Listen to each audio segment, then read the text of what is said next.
Welcome to another episode of the Fanzone podcast, your home for all things Bolton Wanderers, up the Trotters, the Northwest's #1 podcast. Good evening, ladies and gents. Welcome back to another episode of the preview, Ep.8, and we're back once again with Paul from the Orient Outlook. How are you doing, Paul? Yeah, very good. Thanks, Ben. Nice to see you guys. Thanks for having me back. Appreciate that. You're very welcome. I'd say long time no see, but it wasn't really that long ago that we were last catching up with you. A bit of a weird one for a bit of a weird one for how the fixtures have panned out, but it's a pleasure to have you back. We're looking forward to it. Obviously, the Wanderers have been in pretty good form. We're keeping our grasps and our sights on the top end of the table, and it's safe to say that things have turned around a little bit for Leyton Orient as well. I know the last time we spoke, things weren't looking too great, but it seems like you're on a bit of an upward curve at the minute. So it's warming up to be a pretty good game. I'm concerned. Here we go. He's going to start happy speaking to you guys now than I was a month or so ago. So yeah, absolutely, hit me. Absolutely. So without further ado, ladies and gentlemen, let's get stuck into this evening's episode of the preview.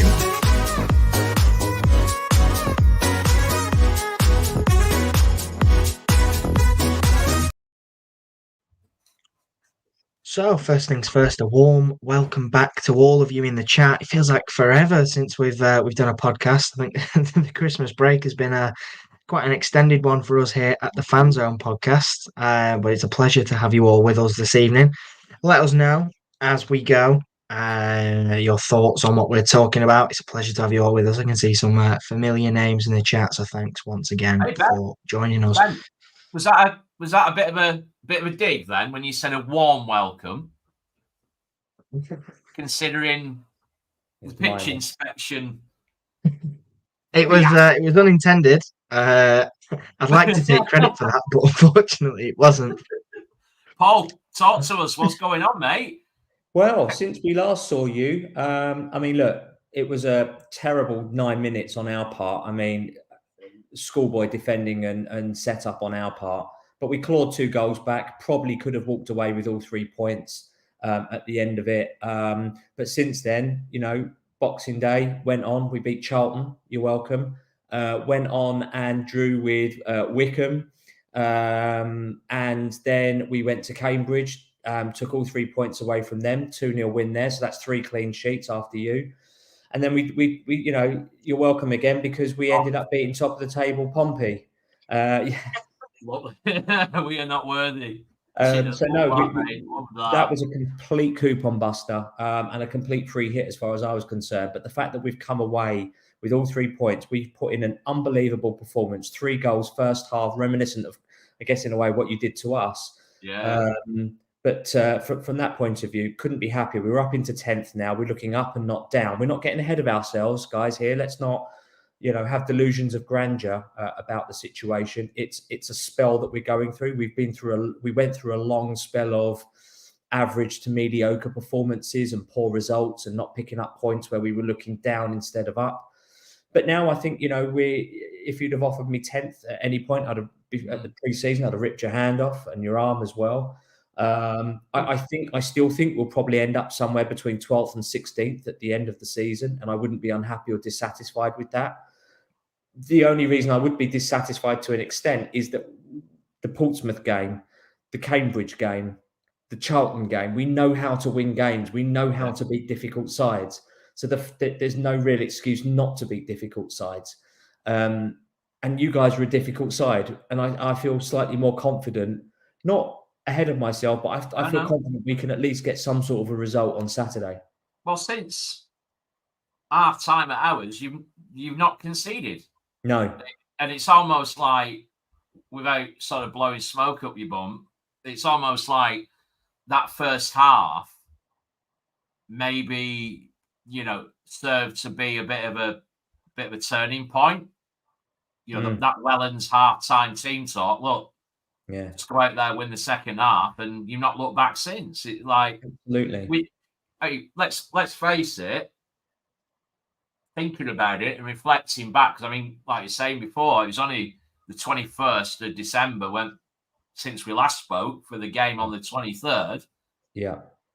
That, we're going back a bit, but my recollection of the game was, I mean, I was like, obviously 10 minutes in, like, what, what's going on here? And then I remember walking out at the end of the game thinking, Jesus, we're lucky to come away with all 3 points here.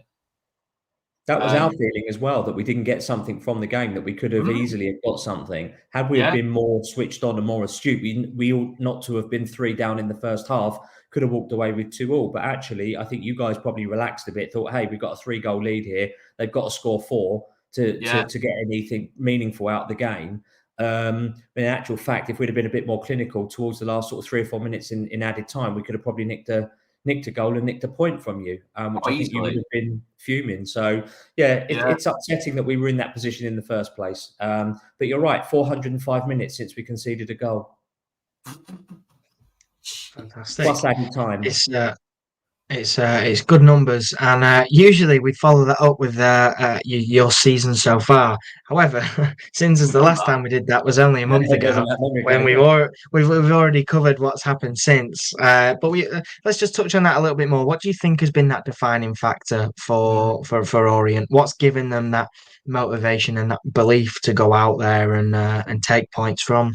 I mean, in their own right, really good sides like Portsmouth. Yeah, I think one of the fundamentals is the back line has been a little bit more consistent. Omar Beckles coming back, it's probably not a coincidence. The captain, the PFA chairman, if you like, as well. He's respectable. Marshals the back line really well, talks and communicates. He's got Dan Happy as left centre back next to him. Dan's, I don't want to say veteran, but he's played a couple of 100 games and he's only 24 at the moment. He's been playing for quite a few years now. He's played several 100 games, 3 or 4, maybe even, should know this off the top of my head, but I don't. But he's played hundreds of games, so he's no newbie. Omar Beckles is no newbie. Tom James is no newbie. Sorry, Paul. Didn't Beckles get the winner against Charlton as well? Yes, he did, and he scored. That's what you need, isn't it? Against Cambridge as well, if I'm not mistaken. Well, I've got Brown and I can't pronounce his name. I'm probably going to get it wrong. Ajayi? Ajayi, yeah, Dan Ajayi. Ajayi, there you go. I thought I get it wrong. Okay.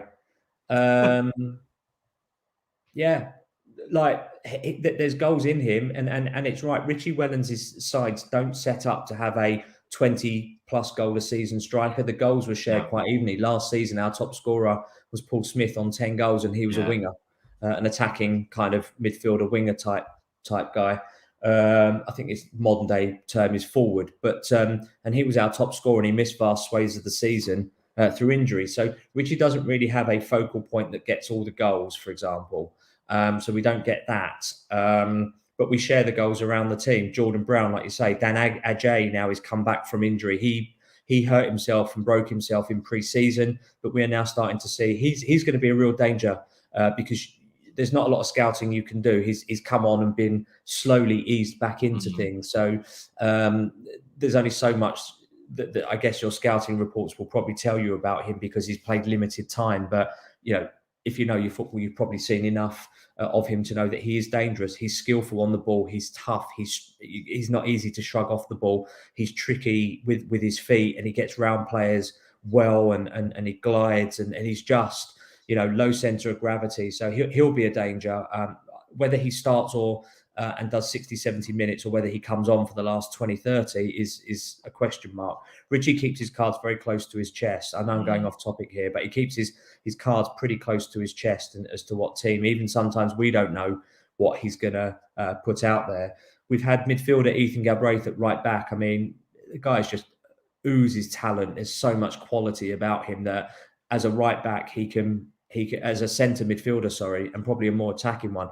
The fact that he can play right back and does it well, doesn't look out of place in that position as well, is a real credit to the strength and depth that our squad has. Don't get me wrong, we're still missing a couple of players. Jordan Graham, most notably, out for at least 2 or 3 more months. But nonetheless, by and large, we have a pretty settled starting 11. He's named this year, the last 2 games, we've been unchanged, which is great. Not like us. No, I read you've got quite a few injuries and players that are going out. To be fair, he's aside from that, and you can't sort of dwell on it too much because it's inevitable. Whether you're still in cups or not, if it's just the league, especially with the Christmas period, that you're gonna get injuries and what have you. I mean, we just Everett chose to rotate across the whole of the Christmas period, making 4 changes here, 5 changes there, 7 changes for cup games. But yeah, as you quite rightly say, we're still balancing minutes out as he's done. We're still struggling. It's sensible, though. It is sensible given how quick and the quick turnaround of games over the Christmas period. You're talking 3 or 4 games in a week. It's not sustainable. Or 8 days, whatever it was. It's not sustainable. It really isn't. And I think you guys had the cup run to add pressure onto your fixture setup anyway. It does make sense if you've got the depth of squad to rotate them to do that, to preserve legs and to keep the freshness. No, definitely. No, and we can't complain because we've been looking at up until this week where we've been hit. We've demonstrated what we wanted, which is 2 players in every position, and it's not really been to the detriment of the way that we play. To the untrained eye, it would look as though we're playing our strongest starting 11 each game. It's not really, as somebody's just quite rightly pointed out, David Green's just said we've had 10 games in 35 days, which is ridiculous. And as Tobias said, I wouldn't say we're struggling. We're not struggling. I think we've just been really unfortunate in certain areas, particularly in defence, where you don't tend to have that depth of cover, and sod's law says that you get all your centre-backs with some form of injury at some point in the last few weeks, which we have, and it's nature of the beast. We've just got to get on with it. It's going to happen. We suffered very badly at the start of the season. We lost to Portsmouth 4-0. We lost to Charlton 1-0. We had 8 or 9 first teamers out injured. They picked up niggles and strains, and we had one that Dan that was a new, very promising and exciting signing for us that broke his leg or something in pre-season. I think we've had that now, and other teams are now getting that, and I think that we're over that bump in the road. And we've had a few bumps in the road, which is why the first half of our season perhaps has been a bit frustrating at times, and watching games that we should be doing better in, and the consistency and the quality hasn't quite been there. But I don't think the players have necessarily got in their stride. But I think now, I don't want to put the heebie-jeebies on it, but I think now we're in a position of great strength in terms of depth of squad, ability, and a game plan and a confidence now. 405 minutes, 4.5 games, we've not conceded a goal. I know you've won 4 of your last 5. We've won 3 of our last 4, I think. Yeah, it is. Yeah, 3 of our last 4, but we've only lost 1 in 5. So I'm quite happy with that. And I think any Orient fan that doesn't think the same, I think probably needs to go and have a lay down in a dark room for a little bit, to be honest with you. I was looking at the notes from, it didn't take me long to go back in my book to the last one, and first notes, bearing in mind we're going back less than 4 weeks, you'd won 6 as of after our game, obviously, because we beat you in that game, but so still at that point you'd only won 6, and like you say, you've lost 1 in 5 in the last 5 games. It's which was you. Yeah. So it's a tremendous turnaround. Absolutely. In a very, very short period of time. So it's a different proposition this time around. Very, very much so. Very much so. But we don't get ahead of ourselves. Richie's very forward in saying that he never gets too high with the highs or too lows with the lows. He's quite consistent about his attitude and approach to things and where we need to improve. Yes, we beat Portsmouth top of the table, but he's not going around high-fiving people, shaking people's hands like we've won the league. He's very like doing the fist pump and the oi oi oi and that kind of. Don't. It's my pet peeve. That no disrespect to Steve Evans, but I don't. Good. Like celebrate your wins if that's what you want to do. Yeah. Be consistent. Don't get me wrong. Everett will come round and he'll do a discreet fist pump and applaud the supporters, and he'll make sure that the players go around and always thank the supporters. Absolutely and right. what have you. But there's a difference. Yeah. He's a bit exuberant. Rich is quite level-headed. Like we've won nothing. We're 10th in the league. If we were top of the league and cruising at the top like Portsmouth are, different kettle of fish, but we're not. So he doesn't get carried away with things like that. And I see quite a few people asking, I'm probably jumping the gun a bit here, but in terms of a pitch inspection, we've had the frost covers on all week since Tuesday. It's not minus here at the moment, I don't think. Let me just double check. Because obviously we're in London, we have this, if you didn't know, we have this ring of smog around us. So it keeps us warm and insulated from things like that. But don't get me wrong, we're -1 at the moment. So it's cold, don't get me wrong. But in terms of frost, I think the pitch should be good. We don't have undersoil heating, but we do have one of those kind of Deso kind of hybrid pitches. So we're hoping that the longevity, Spurs paid for that. Their ladies play at our ground and they paid for that. So we should be all right then, shouldn't it? It should be all right. We don't have undersoil heating. We're a League One club, not Premier League, so we don't need that. Yeah. No, fair dues. Absolutely. In terms of ones to watch then, obviously there's some standout players. Obviously you mentioned Dan Edgy, who is looking to get back into the side after missing out through injury. Another, consistent player for you this season is El Mazouni. There's a number of players in that Leyton Orient team who can cause problems for Wanderers. Who would you say the standouts to look out for? Dan Adji, I definitely think he's very dangerous, very athletic, as I said before. Likes to go past players, get crosses in, not afraid to shoot. Not like his last goal was a headed goal. So he's a real complete player, and he will definitely cause your backline problems. Theo Archibald with his crossing, he's a physical player, likes to get busy, picks up a few too many bookings because of it, but great player. And then, like you say, we've got Idris El Mazouni, who's a ball-carrying centre midfielder. There's a lot of rumours about him and offers going into his parent club, Ipswich. We don't know how true they are. We don't know what levels they are. We don't know how far advanced they are. There is interest in him, that is for sure. There is interest in him because of how well he did last season and his contributions this season. He's probably a bit frustrated that he's not scored more goals or contributed to more goals, but that's probably more to do with the structure and setup each game from Rich's perspective. Jordan Brown is dangerous as well. Again, a utility player that's played in pretty much across the back line at various stages for us because of shortages of players. So another quality addition. He's scored recently as well, as you mentioned earlier. So there's him. But also we've got a presence at corners. We've scored from 2 corners now. Dan Happy's, it was Dan Happy's shot and Jordan Brown's bottom that eventually got the touch, the ball touch before it went in. I think Dan will probably be a bit upset by that because it was a minor touch, but Jordan's claimed it.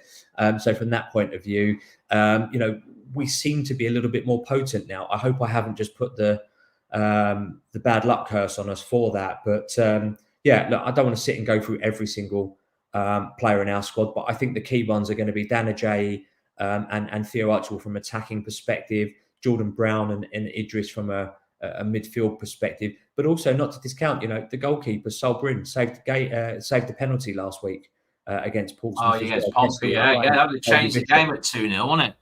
And that changes the game. That changes the whole game. They get that goal back. The 19,008 or 18,000 fans that they had in the ground suddenly get that roar.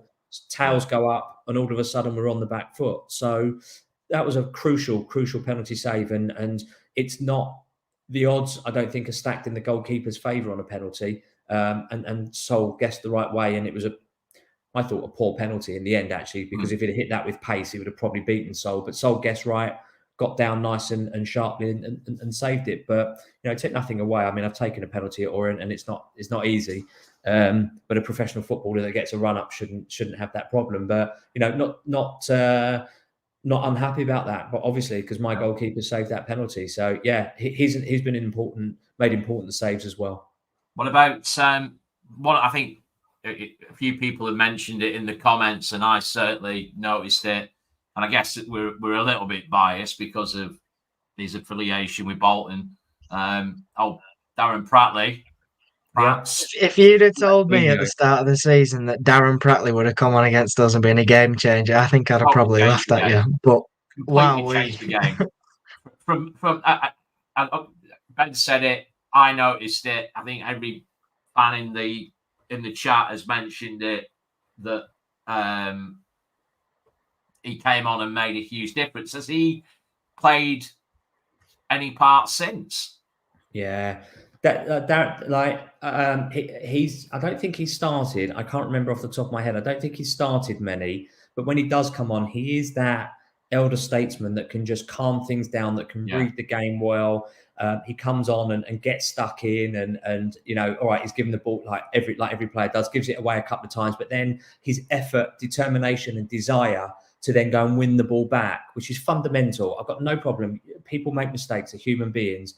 It's what you do after that tells me your desire to wear the club shirt that I'm proud to support. That's the difference. Some players throw the arms up, get the half, stand there and watch their teammates do it all. No, that's not how we work, and that won't be tolerated at Leyton Orient under Richie Wellens. It shouldn't be tolerated anywhere, to be quite frank. But under Richie, that's not the done thing. That's not accepted. So he goes back and he runs back at 38 years old. He's as fit as the youngest. So yeah, take nothing away from him. The system that we play seems to suit him quite nicely as well.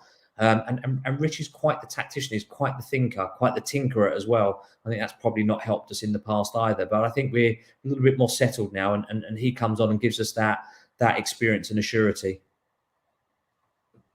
Fantastic. Be afraid. Be very afraid. Just touching now on an injury update, and we'll bring you the latest for both sides.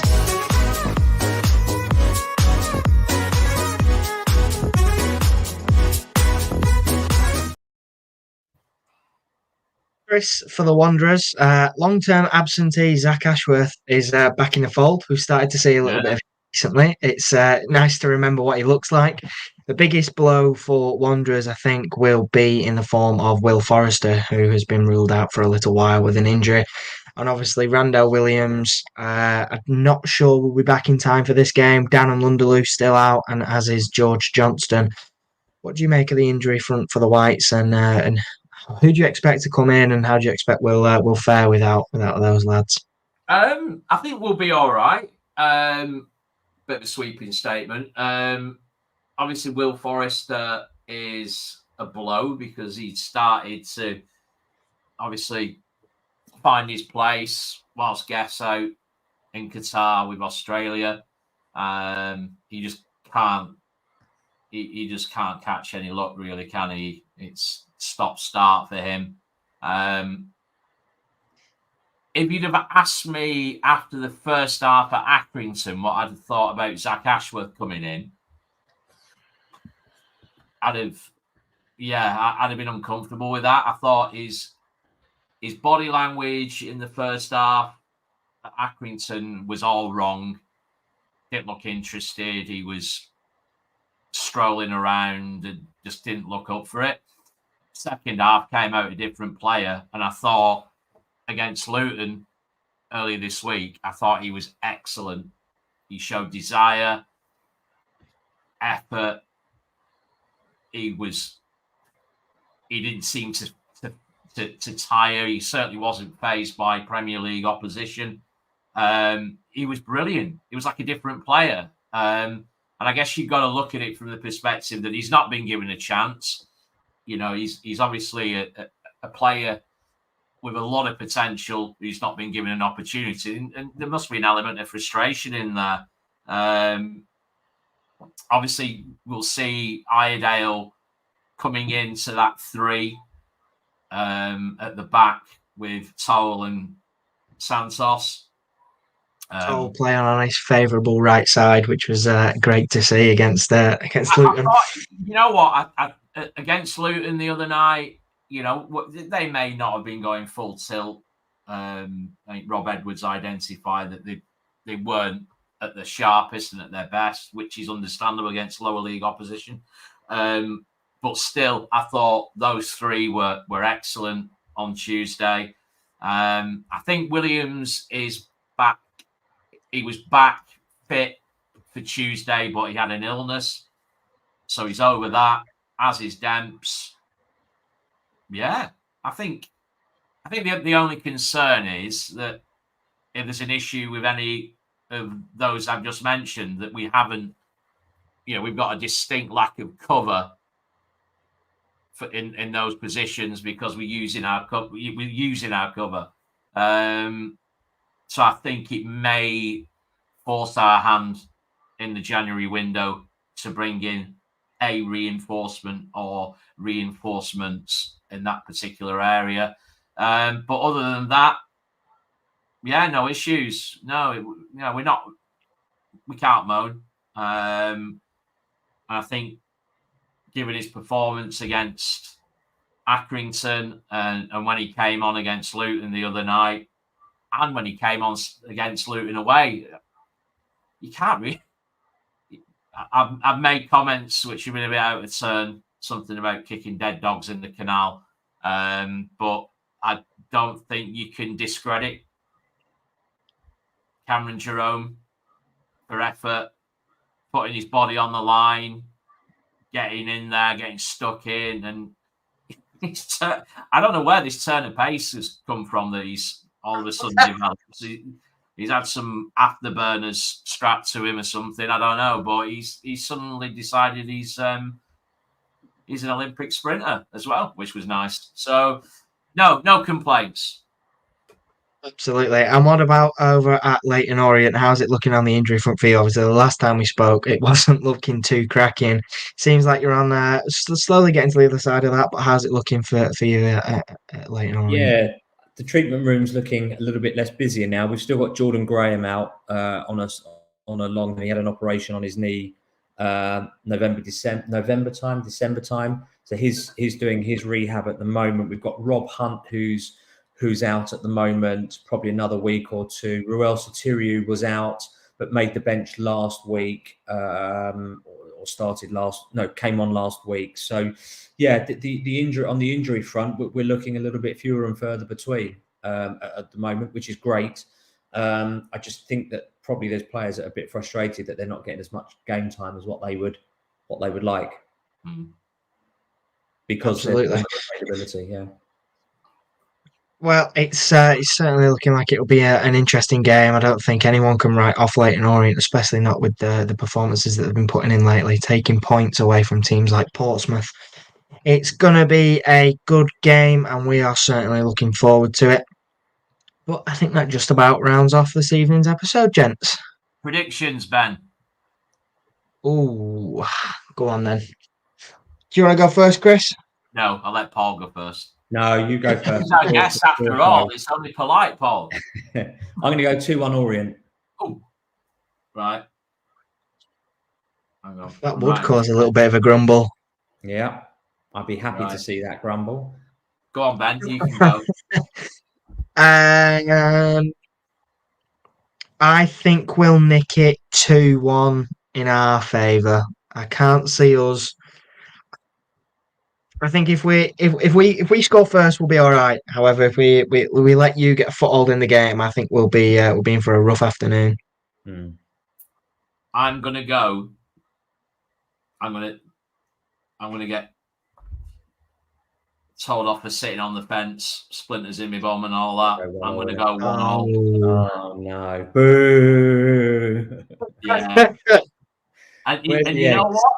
I'll be happy with that. Yeah. Do you know what? Start slagging me off in the comments. Are you going away to Orient and you're happy with 1-1? I think, given the form that you're in, as I said earlier, without blowing too much smoke up your bum, you're on an upward curve. Yeah. Do you know what? It's funny against us. Yeah. It's funny you say that, Chris, because there were some Portsmouth fans saying, no disrespect, but we should be beating teams like Leyton Orient.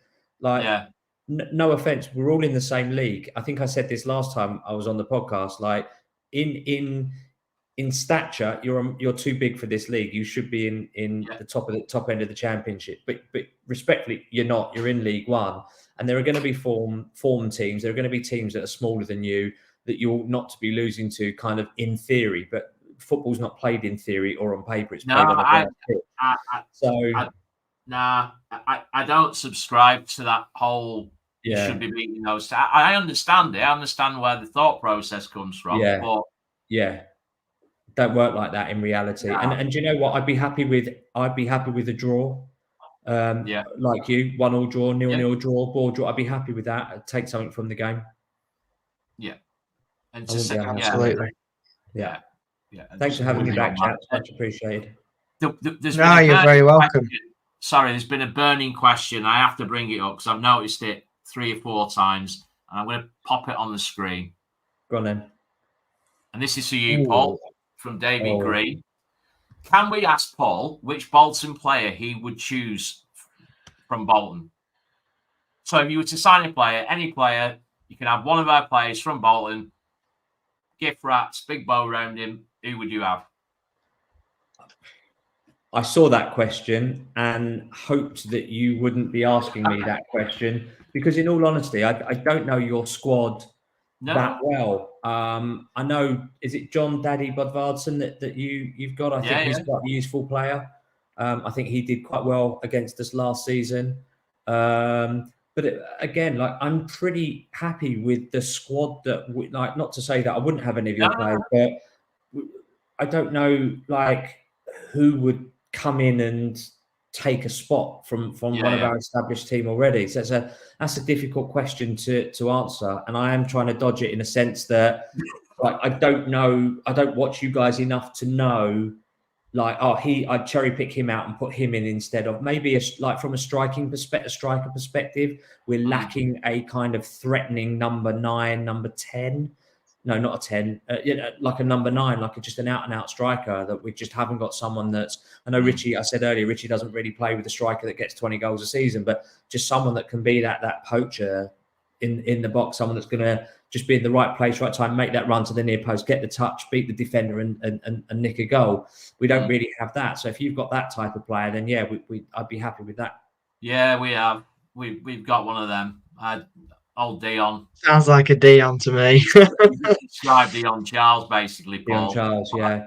It's ironic you mentioned John Daddy Bodvarsson because without putting him up for sale, his contract's going to be up at the end of the season. Right. So. Yeah. Are you trying to keep him, obviously?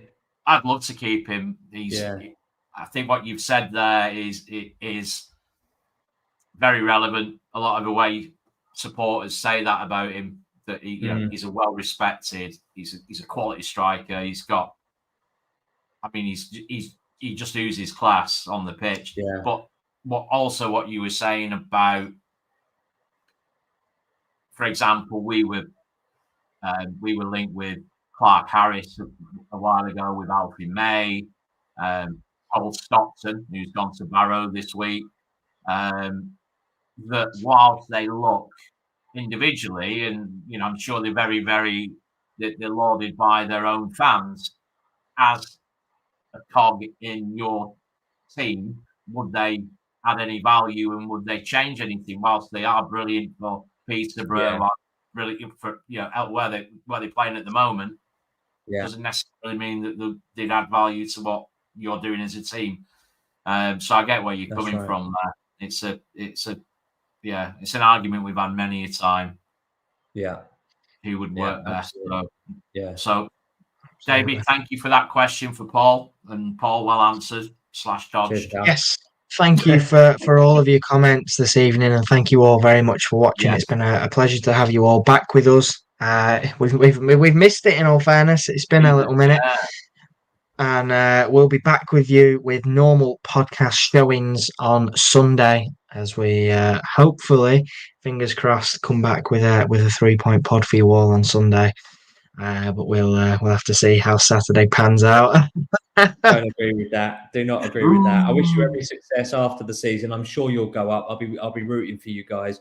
You need to go up. I think that's what your fan base needs. You've had your off-field problems. I wish you, after Saturday, every success for the rest of the season, and hope you go up either automatically, which would be the dream, ideally, and if not, then via the playoffs and have a day out at Wembley. Enjoy it. Cheers, mate. Yes, thank you very much, and all the best to you for the rest of the season too.